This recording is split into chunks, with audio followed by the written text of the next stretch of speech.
Well, dili man ni first time na nahitabo no nga even during katong nahitabo sa Iraq no, nakita nato nga nitaas ang balor sa krudo and because of kanang nahitabo ron sa Middle East na gibomba ng US and Israel ang oil fields no ng UAE, Qatar, Bahrain. So we will expect that the same thing will happen no na nanay immediate impact sa presyo sa krudo. So I urge our kababayan nga siguro magtipid tayo no by implementing kaning mga carpool o even the resources na atong ginagamit sa pang-adlaw-adlaw dapat ginahimo man gyud na nato dapat so mao na ako ang panawagan, Bombo Edna.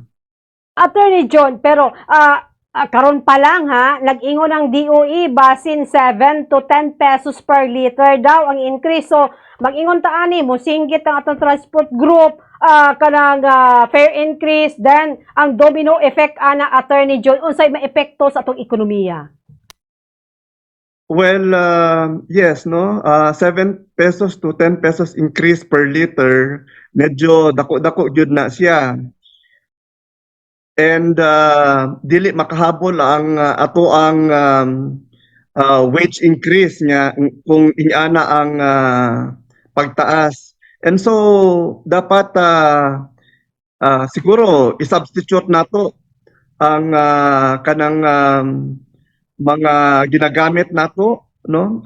We should rethink how we use our resources. Muraga hapon ba ang style no? Ay ang mga hapon gyud na sa ilahang lifestyle. Even ang kadako sa espasyo na ilang ginagamit tungod sa kamahal no sa pamaliton dito sa Japan. So naa sila yung mga filosofiya na they should always think kung unsa nang ilahang paliton na mga bagay-bagay even during normal times no. Siguro effect na sa World War II atong napildi gyud ang Japan no kaning sa mga allied powers. So we should learn no from the Japanese also na dili ta pataka lang mupalit og bisag unsa na mga bagay, especially katong mga anak sa mga OFWs no kay porque regular ang pag-abot sa ilahang allowances gikan Middle East, then pataka na lang sila kaon dito sa mga fast food restaurants. So dapat ato ang i-conserve no ang gamay nga resources nga naa sa atoa.